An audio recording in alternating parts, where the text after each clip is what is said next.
afternoon. You're very welcome to our session this afternoon on creating authentic, resilient leadership in agile times. My name is Fiona Buckley and I'm here on behalf of the Irish Management Institute, the IMI, this afternoon. And to give you a very quick background on myself, I am a work behaviourist. I have an executive empowerment coaching practice and I teach on a lot of executive education programs for the IMI and for some clients directly as well. Prior to that, I actually worked in business for about 18 years and my last corporate role was Vice President for Sales in a tech company, so I'm very familiar with the tech-based type of roles. So we have a number of slides today which will be shared with you afterwards, and if you do have any questions you can enter them into the chat function, which we can deal with as we go. So you're very welcome, and we're going to begin now with the slides for this afternoon. So we have to put a lot more emphasis on followership at the moment, and this is the most overlooked link in the leadership process. And I have a simple formula: leadership plus authenticity plus followership is success at the moment. And we always have to remember leadership is one thing, but what is the other side? It is that lovely followership. And because of these agile times with people working from home at the moment, we have to shed that invisibility cloak and be a lot more visible for our people. And it's really hard to do when we're from behind a screen sometimes. This is a picture of a brain, in case you're wondering what it is. And I want to just begin with saying we have had a huge amount of a roller coaster of emotions since March. And we continue to do so as we move some of us back into the office in this more hybrid model that we're looking at towards at the moment. We have about 85,000 thoughts per day as a regular, well-balanced person, if any of those exist anymore. And in those thought processes, about 80% of those thoughts are predisposed to be negative or constructive. So if you can imagine coming home, well, you are home when you're working virtually, but sitting back watching TV at the end of the day, say you pop something on Netflix, you might think your brain is completely switched off work. But what happens is, for example, if you're sitting beside someone watching a movie on the couch, you will have 100 thoughts per minute just between the two of you. And you might think your brain is switched off, but it's not. There's so much going on. And if you can imagine, for example, if you're watching somebody on TV, and they're getting into bed, they're setting their alarm clock, they're brushing their teeth, they're getting into bed, you're watching them doing something. What's happening in your brain is you're replaying how this impacts your life. So for example, you could be watching them brush their teeth and you're saying to yourself, oh, I must make a dentist appointment. You might see them jumping into bed, oh, I must change my bed sheets. It's all about what we haven't done, and it's all constructive or negative thinking. Your brain is not thinking, oh, well done, Fiona, you brushed your teeth this morning. Our brain doesn't operate that way. So we have an awful lot of thoughts, even when our brain is switched off, that we have to be very mindful of, because this really impacts how resilient we are and how authentic we are when we're dealing with our people day to day. In terms of our daily thoughts, 90% of our thoughts belong to yesterday. So if we're in a negative cycle of thinking, which a lot of people have been, on and off over the last couple of months, 90% of our thoughts are brought into every single day. So we've only got about 10% of positive thinking that we've got to input in. So you can imagine if you're leading teams, it's exceptionally important that you've got that positive mind frame being in work every day, because your teams and that followership around you is waiting for that to trickle down. We have to overcompensate for this when we're working from home or in that remote setting, because we don't have that physicality or that bounceability factor that we can go and speak with people. So we really have to overcompensate for that. So this is just to kick off the presentation this afternoon, to recognize that we have been through an awful lot, our teams have been through an awful lot, but there's things that we can do to really help ourselves and to really help our teams. So we all have what we call an excuses list. This is mine.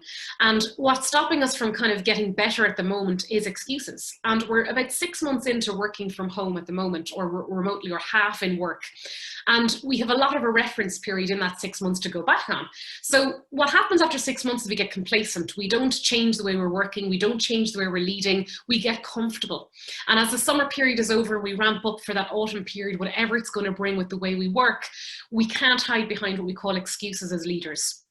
These are the top excuses that tends to happen when we do work from home or in more of an agile working. Our inner critic, which we're going to talk about shortly, that voice in your head that maybe stops you from leading in a better way. Lack of confidence. And anyone who has worked in a more remote setting at the moment is automatically prone to have a little bit of imposter syndrome or a lack of confidence, because it's a different way of working. Lack of support, maybe at home or in the office. Our attitude towards things. So is it negative? Is it positive? And fear, and we all know what fear stands for. This is a total t-shirt slogan. Fear is false evidence appearing real, and fear is fiction. And you'll hear me say this quite a lot today about fiction, because a lot of us can get caught up in that in our head. Time, we are against time. And I know anyone working in IT since March has had an unbelievable journey trying to get people online and deal with lots of different issues. So I empathize with leaders in that field. Energy. Energy has dipped and waned a lot because we're out of our normal mode of working at the moment. So how are we managing our energy and our commitment? Are we really committed to put that foot on the gas for autumn? So this is what I call our excuses list. And if any of those excuses resonate with you, it's time to nearly catch that up and throw it in the bin and say, that's my excuse. I'm finished with that now. I'm committed to making a change to be that real, resilient, authentic leader. So the first thing we must do is make friends with our inner critic. So if you're in a meeting with 3 people, there's actually 21 inner critics at that meeting as well. And these are the voices in our head that kind of talk to us before a meeting, during a meeting, and maybe late at night. And these are the things that will stop you from doing things and will encourage you from doing things. So we have 7 inner critics. The first one is what we call as a perfectionist. And the perfectionist inner critic often comes from a parent, a first boss, a current boss, or it could be a personality type. And this voice in your head tells you to keep going because something's not perfect. It'll tell you to keep up that Excel spreadsheet, keep doing it, keep doing it. And as a result, you end up working longer hours. And remember, if your inner critic is a perfectionist, your 100% is often somebody else's 150% done. So we need to really keep that in check when we're leading our teams, because we could pass that on to people that were working for us. And if they're not prone to perfectionism, they'll feel that they've been micromanaged. The second inner critic that people can be prone to is what we call the inner controller or impulse controller. This is all about restraint or impulse control. So say, for example, you're in a leadership meeting and you're dying to say something, and you're working virtually, you're dying to say something, but you've missed your cue and there's some dominant personality speaking over you and you still haven't got your chance. Then all of a sudden the meeting is over and you haven't had a chance to speak. Then your inner controller, inner critic comes in after that meeting going, I can't believe you didn't speak up. You know, your team, we're going to get it now tomorrow, and all this kind of thing happens. So the inner controller is all about restraint. Do you speak or not speak? Or do you give in to your impulses? The third one then is the taskmaster. This is actually not bad, because when we are a little bit working in an agile environment, we're all prone to procrastination. And this taskmaster inner critic tells you to do things, but it also gives out to you when you haven't done things. So if you're setting unrealistic goals or anything like that, this one can kick you a little bit. 4 and 5 I'll take together. These inner critics, the underminer and destroyer, are things that will chip away at our confidence, our self-belief, our self-doubt, our imposter syndrome, all of that. So people that we're leading might have quite a large inner critic at the moment around this space because they're not in the kind of environment they want to be in when they're working. The guilt tripper. Say, for example, you did a presentation to your colleagues and it didn't go so well.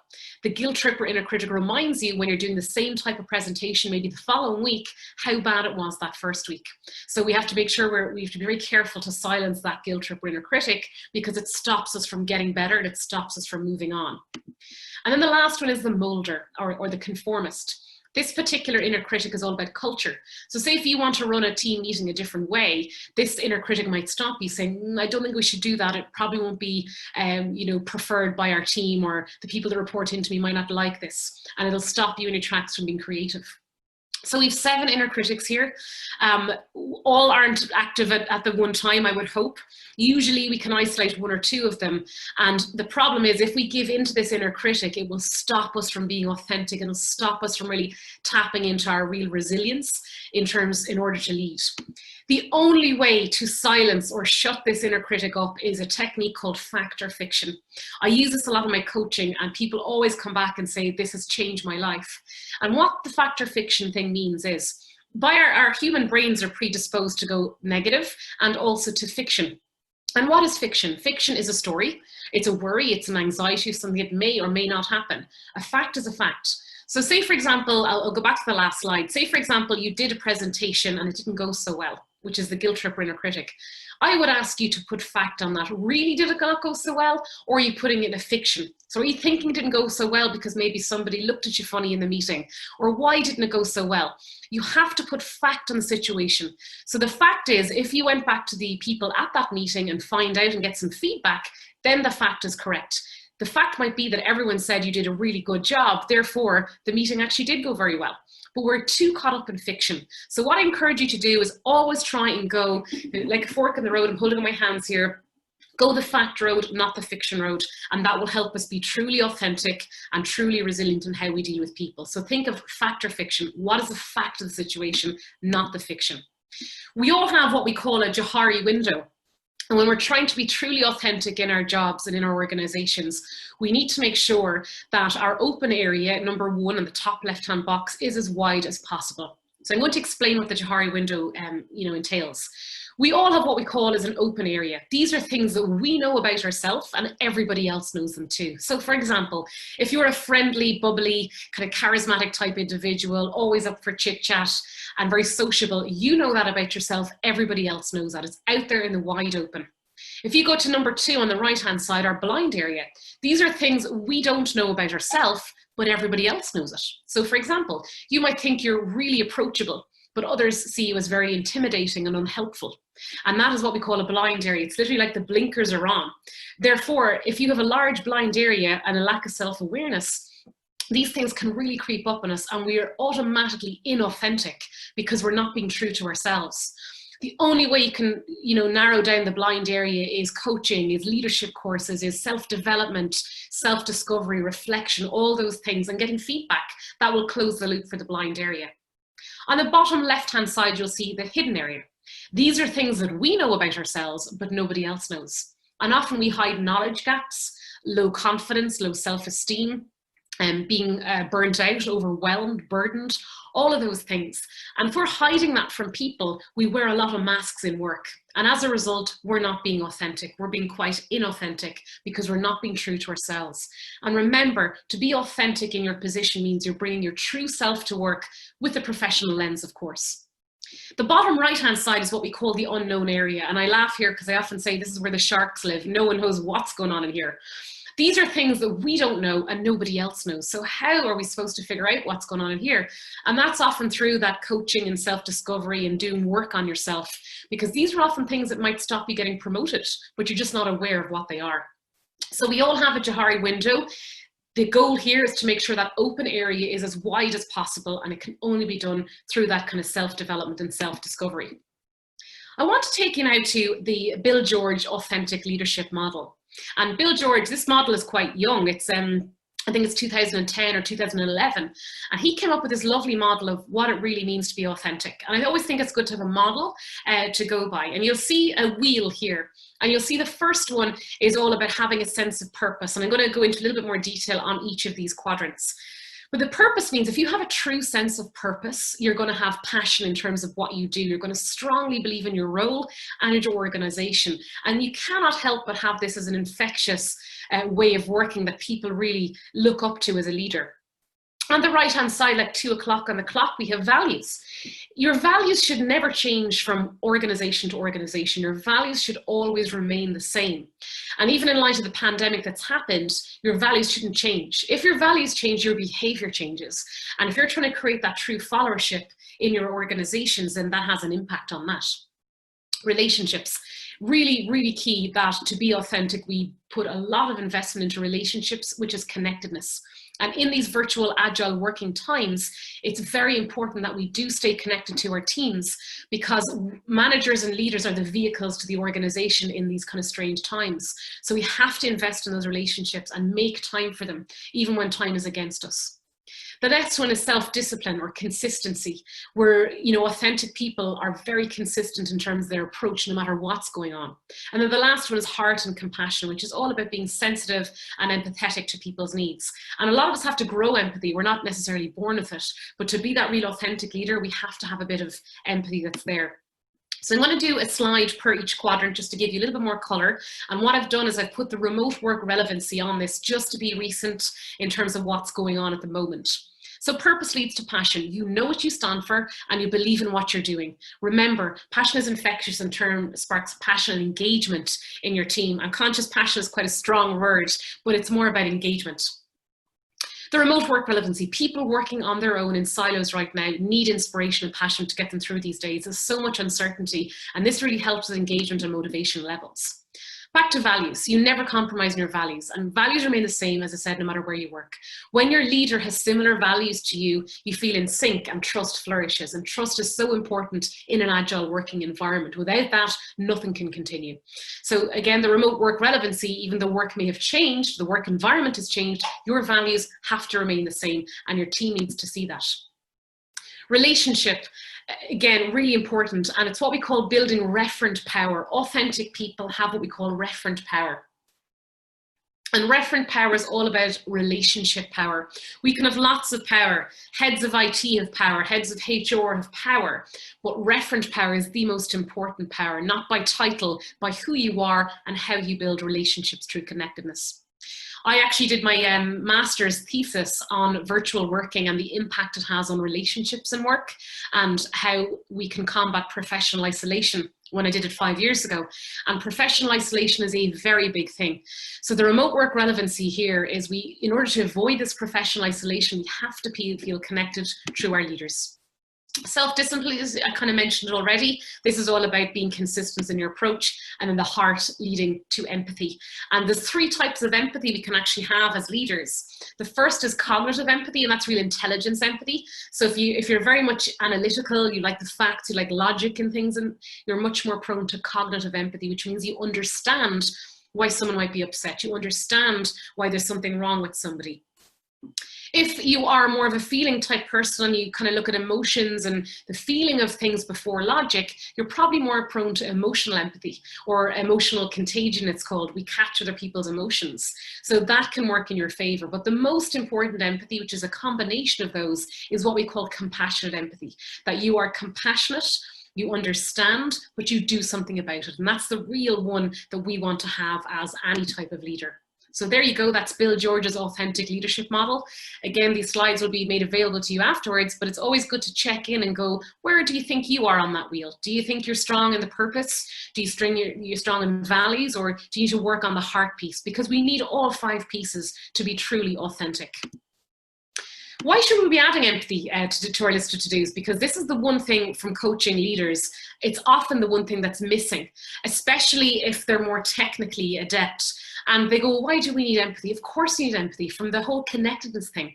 Empathizing with others actually helps us learn to regulate our own emotions and helps us to build and maintain our own emotional intelligence level. So what we do for others is actually good for us. Being empathetic makes us really appreciate the present moment, and we've all had to very much live in the present right now. Showing empathy, believe it or not, can actually lower our own stress levels, as it helps us to take on others' experiences without getting overwhelmed. It also gives us perspective, because whatever's going on in our own heads, we kind of get a snapshot into what's going on with other people. Empathy fuels connection, no doubt about it. It really fuels connection. And we've had to do a lot of reasonable accommodation to people at the moment with circumstances over the last couple of months. But always remember this, how you make someone feel says more about you as a leader more than anything. So it's really important that we focus on how we're making people feel. With that in mind, I have this lovely slide of hearts and minds and things like that. Depending on our personality type, if anyone's ever done the Myers-Briggs or the MBTI personality test over the years, there's one quadrant on that which shows you that you're either led by the head or led by the heart. If you haven't done a Myers-Briggs test either, you kind of know the answer to this. Are you logical, or are you led by the heart and feeling? So for example, I'll give you a very quick analogy. Unfortunately, if a friend's house got burgled and they called you over to help, someone who's led by the head will check the entrance and exit, they'll ring the police, they'll make an inventory of what's missing. It's all a logical approach. Those that are led by the heart will have the kettle on, and in non-COVID times will give a hug. They'll say, how are you feeling? Are you all right? That's awful. What happened to you? And then people can be smack in the middle. They can be led by the head and heart, and they do both. People that are led by the head will often say in their lingo, in their words, I think. They will always say in meetings, I think this is going well. I think we're on to a winner here.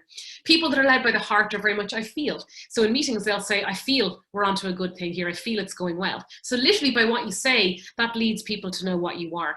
However, we have to look at winning hearts and minds, because if we're leading a team, half of them could be led by the head, half of them could be led by the heart from a personality type. So we always have to look at leading and winning hearts and minds together in terms of our approach and in terms of being authentic to people. Also, when we're dealing with people at the moment, we have to be really conscious of what is the outcome that we want out of our meetings with people. What do we want the people in front of us to think, feel, and do? If they're led by the head, they're going to want to have a thought to do something. If they're led by the heart, they're going to want to have a feeling. So if you're in a meeting and you want to get stuff done, the feeling you might want to evoke is a sense of urgency to get something done. But remember, with anybody that you're leading, with anybody in front of you, in order for them to do something on foot of a meeting or an instruction, they have to have a thought and they have to have a feeling in order to do something. So always remember that when we're trying to have good meetings with our people that we're trying to lead. So a couple of things on motivation, because motivation is very, very linked at the moment to being authentic and being resilient, because motivation is what makes us tick. It's what makes us, put that foot on the gas to work, which is so important both for our own selves, but for anyone that we're potentially leading or leading in the future. Everyone is motivated by different things. It's fact. We are all wired differently. And leaders who run their meetings the same with not making any adaptations for individuals are running risk of missing out on certain things that are going to unlock that true potential of that person. We're either wired by intrinsic or extrinsic things. So some of us love the status, the power, how we feel, the value, the recognition. Other people just want the bonus and they want the kind of more extrinsic or external things. Goal setting is absolutely key, or what we call task motivation, especially when we're working from home. We have to set goals, and I'm encouraging every single individual out there to set goals every single day. Otherwise, what's happening is the days are melting into each other and you get to Friday and you don't really know what you've achieved. So setting between 3 to 5 goals that are very realistic every single day. And this ties in strongly with your beliefs and your value system. Your personality is very much wired with motivation too. So, extroverts, for example, people that are very sociable and outgoing, they need validation. They cannot self-validate at home. So if you're managing anyone who is more of a bubbly type personality, they're going to need to be told regularly they're doing a good job and they need feedback regularly. More introverted personalities, those that are quiet or reserved, are actually really good at self-validation. They can tell themselves they're doing a good job. They don't need to hear it from others necessarily. But bearing in mind, there's a lot of us that are more ambiverts that sit smack in the middle, so we might need a variety of different approaches. Self-efficacy and confidence. Excuse me, just taking some water. Self-efficacy and confidence also strongly linked to motivation too. So if we're feeling a bit of a confidence dip at the moment, that's going to affect our motivation. Autonomy. Part of my thesis that I did around this space was, making sure that people have autonomy. And trust and autonomy is very much linked together. So if people feel they, obviously they have the freedom to work in their own space and setting, but that you're not coming down on them like a ton of bricks looking for stuff, and they have the autonomy to do their role in their own different way, well then that's going to really help with their motivation. It automatically helps them feel engaged. And an important thing to remember is we have to keep an eye on team motivation just as we have to keep an eye on an individual. Because if you've got a team of 5 people, and 2 of them are a little bit demotivated or a little bit fed up, that can really eat into the rest of the team. We kind of probably know this anyway, but it's just to remind us that team motivation is just as important as us. And if we as a leader are not feeling motivated, I guarantee you that spins off to your team. So key questions to ask yourself. Are you emotionally committed to the organizations and its goals right now? Because remember, in order for us to do things, we have to have a logical thought and we have to have a logical feeling. Is your team, so your team that you're peers with or a team that you report, are they emotionally committed to the organization's goals? Is there a weaker link there that needs to be looked at? Do you understand how your work right now results in meaningful outcomes? And do you show up every day with passion, purpose, presence, and energy? Are you bringing your full self to work? And what I'm saying to a lot of leaders out there at the moment, to help with your resilience, what we need to do is check in first thing in the morning and check in when your day is ending work-wise. Did you bring yourself today? Did you bring yourself with presence? Did you show up with purpose and energy for your team and for yourself? And if you're not, what can you do to change that tomorrow? We're not superhuman. This can't be done every day. But what happened? Was there too many Zoom calls? Was there too many difficulties that you felt you were dealing with on your own? But what happened there that we can look and help ourselves? So I would encourage you as individuals to look at these questions regularly, but also perhaps ask them to your team. And this famous academic, William Kahn, said it's all about bringing your full self to work, which really is authenticity. And it's Kahn's view that this full self comes about when 3 psychological conditions are at play. Meaningfulness, which is why I asked in the previous slide, do we have meaning in our roles? So this focuses on whether an employee or leader perceives their role or task as meaningful right now, both to the organization and within the context of the wider society, to feel really that they can bring their full self to work. Safety. Do staff feel the workplace provides sufficient safety from any negative consequences such that they're prepared to bring their full self to the role? A prime example here is creativity. When in March, when everything hit the fan and we were all trying to be creative how people can work from home, some fantastic people are bringing all sorts of ideas to the forefront, and they're being really creative in terms of how we can work going forward because they felt safe. If you feel that your creativity is stifled, then you won't bring your full self to work because you feel there might be negative consequences. So this can often stifle creativity, or it can affect certain issues. And availability. This is all about burnout and being overwhelmed. Does the employee feel sufficiently physically and mentally able to deploy their full self to the task? Over the last couple of months before perhaps kids went back to school or creches, any parent at home who had either, maybe elderly parents that they were looking after or children at home were very, very much struggling on this whole safety and availability side. They weren't disclosing the true burden of maybe what was going on. And a lot of them were working back much later at night to try and compensate for that. So now that's, we've had a slight redress with kids going back to school and the cocooning period being over, we're hoping that we have meaningfulness, we're hoping we have safety, and we're hoping that we have availability. But as leaders, we really need to sense check those with ourselves and with our team. And that's William Kahn who focuses much on that. Another thing that I would ask you to reflect upon as well, and I might give you a second to do this when we're on right now, is to talk about strengths and engagement. In order for us to be truly engaged with the kind of work that we're doing at the moment, we have to be using our strengths. If we are not using our strengths, we are not going to be engaged. So for example, if one of your strengths is interpersonal skills and that you really enjoy being connected and dealing with people, you might find that you're not using that much because of the virtual kind of work arrangement that you may be in. And as a result, you find yourself getting very disengaged because you're not tapping into your strengths. So it's really important that whatever your strengths are, that you're tapping into them weekly. If not, you're automatically going to feel disengaged. So from a self-assessment perspective, what do you think are your key strengths in your current role in your organization? And I'm going to pause for a second just for you to think about this.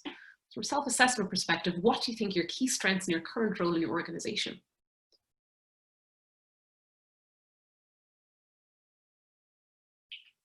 Number 2, do you think you're actually maximizing these strengths right now?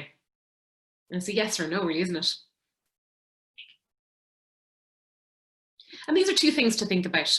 What other measures could be in place from the organization or your manager to support you from really harnessing your strengths?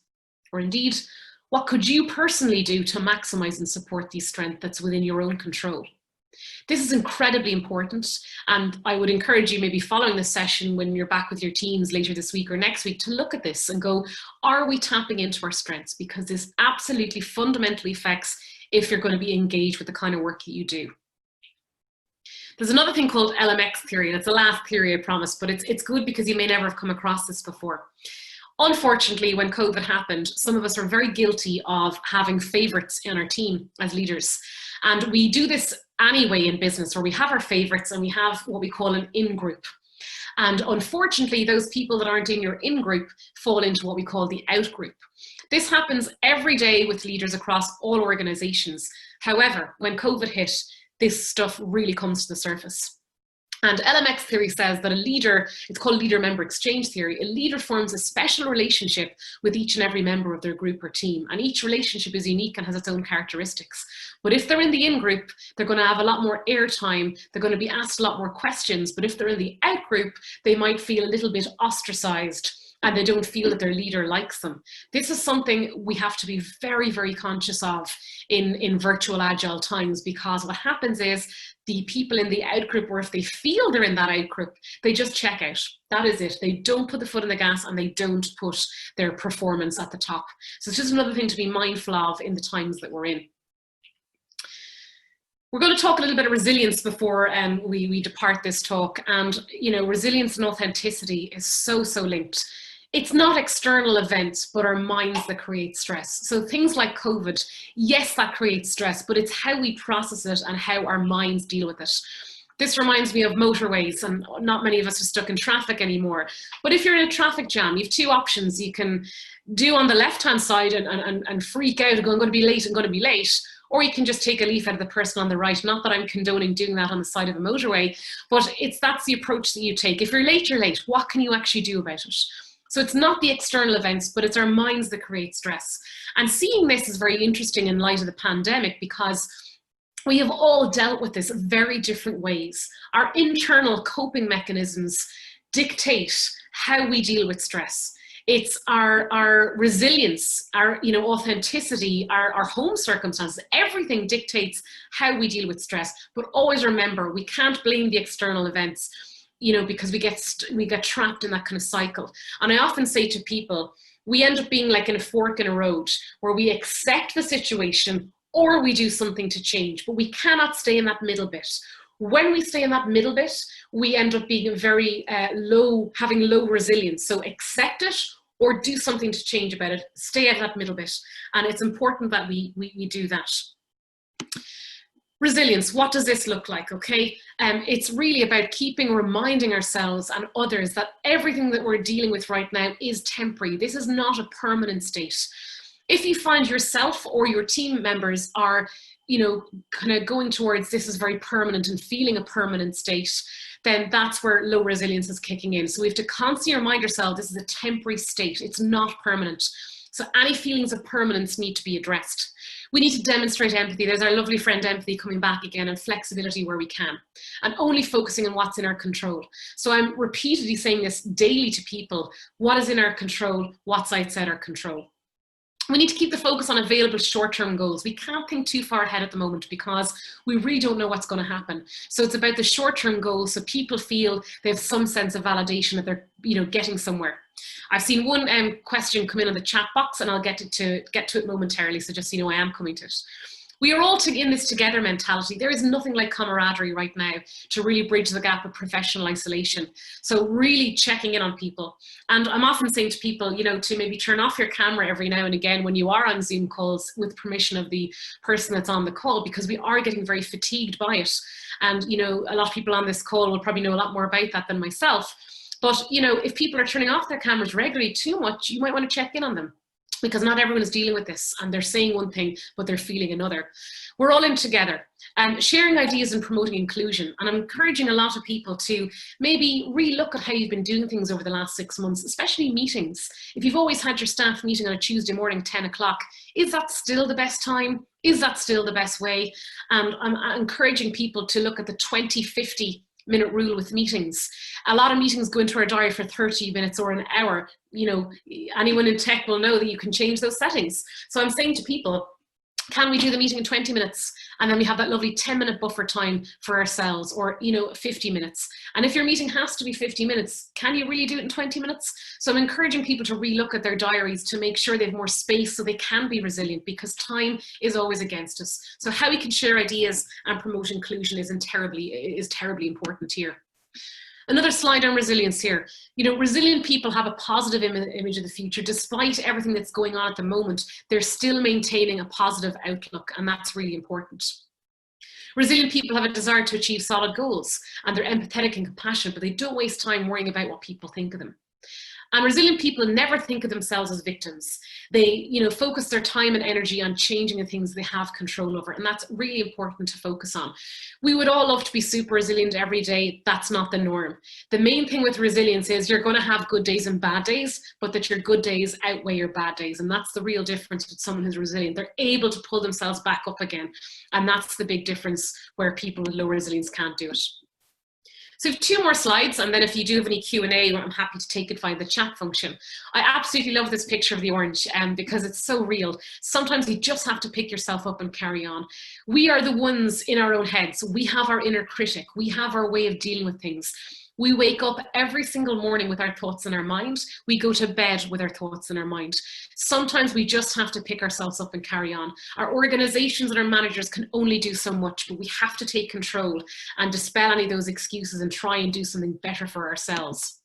So this is what a typical resilient leader looks like. And it's a lovely list. I mean, we'd all love to be this list, but we're not superhuman. So I'm not expecting that, but it's a good benchmark to have. So we've increased employee performance and productivity. We're engaged pretty much most of the week. We have very good, very, very good workplace relationships. We're able to manage our emotions, so we're not hot and cold. We have our internal regulator switch that we can regulate our emotions. We have a very strong ability to focus our attention on things that need attention. And we can equally make tough decisions when we need to, in line with our emotions. And we don't let our emotions impact on our decisions at all. We're able to think clearly. We're able to think through the fog. We're able to cope with change to some degree. And we're a really great team player. People really want to work with resilient people because we always are a good team player, because we're able to manage our emotions, we're able to think clearly, and we're able to make tough decisions. So that's just a kind of a slide just to show us really what a resilient leader does look like. Again, I'm not expecting everyone to have all these, but it's something that we would love to try and have if we have. Coming to the last slide, and this is more of a self-help slide in case anybody needs it right now.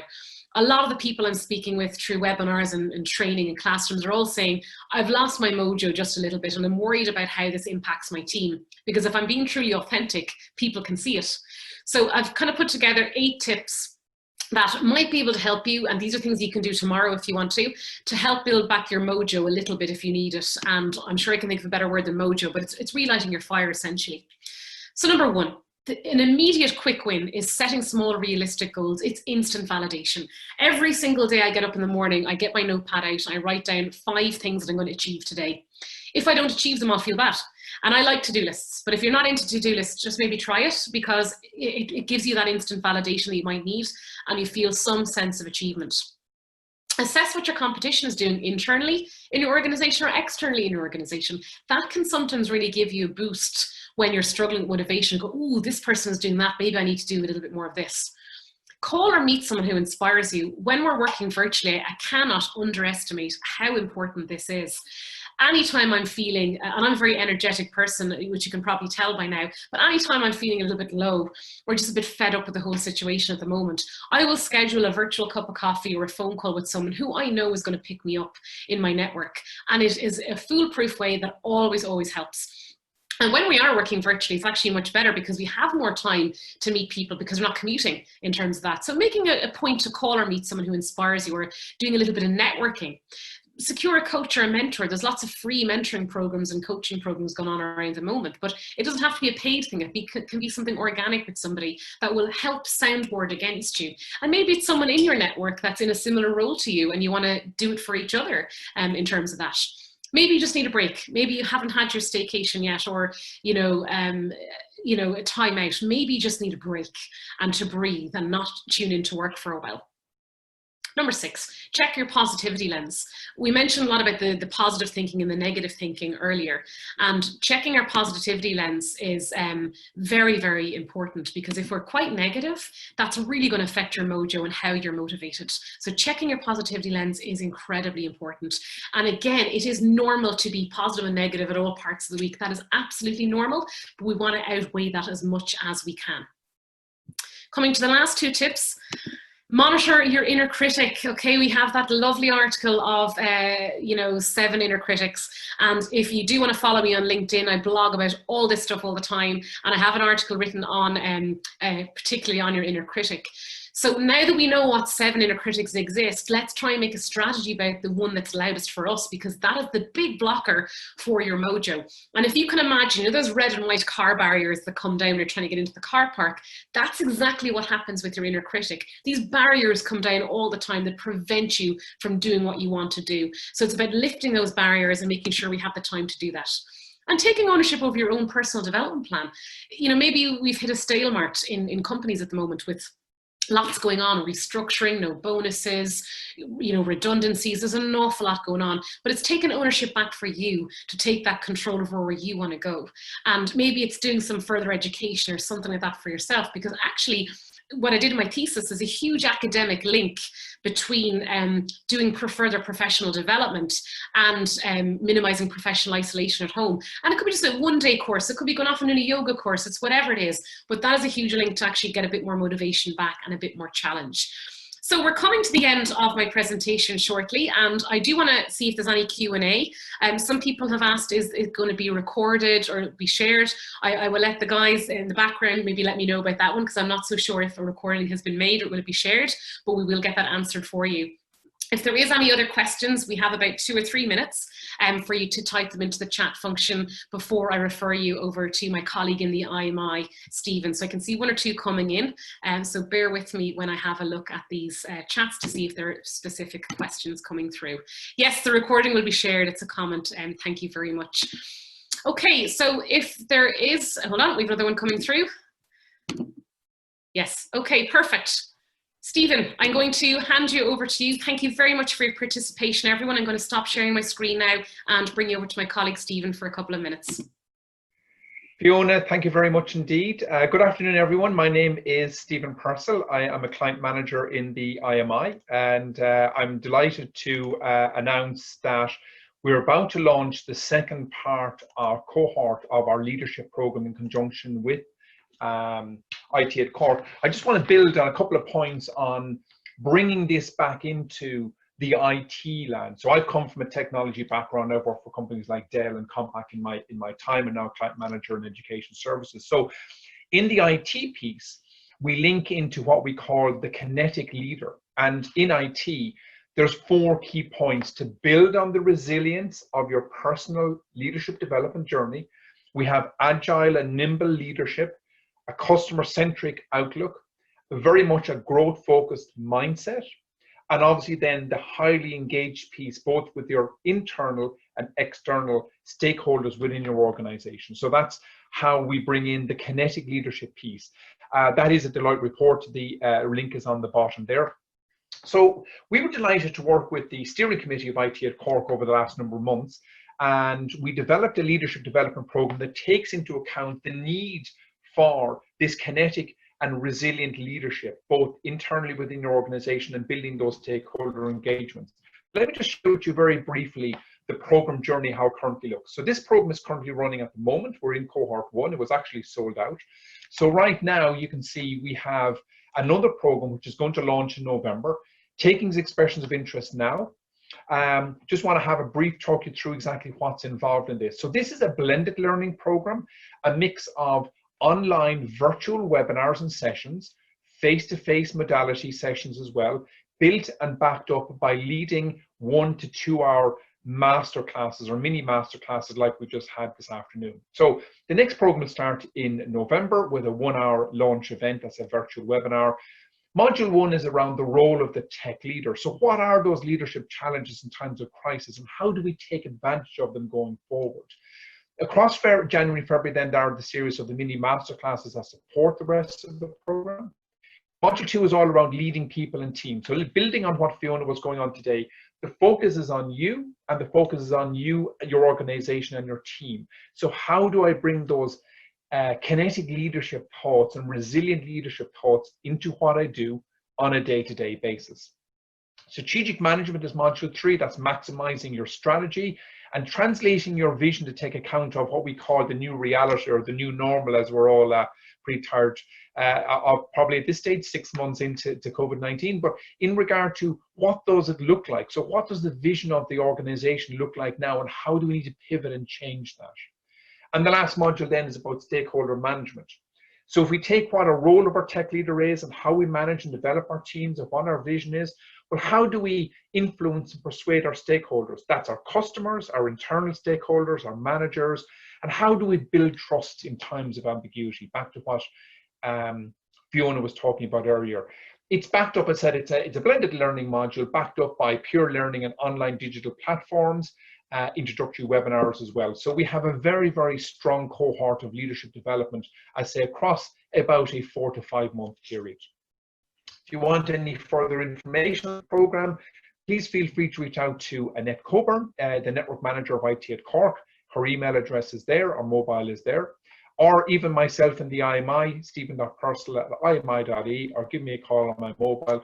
We'd be delighted to talk to anybody, both For yourselves personally, or for any members of your team who are potentially developing the leadership journey, who are moving from being an individual contributor into a leadership or a managerial role, or even people who are at that inflection point of, do I go down a technology leadership piece, or do I look at the people management piece? How is that inflection point actually going to be managed?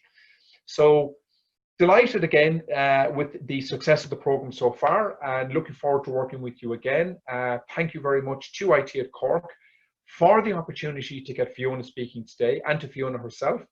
And I'll be happy to answer any questions that people may have on the program.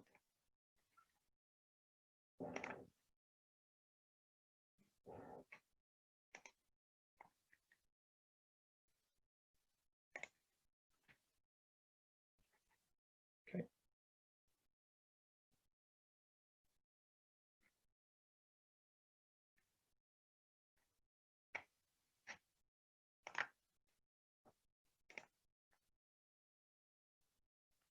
So any questions I can take them. If you want to put them into the chat box, delighted to answer for that.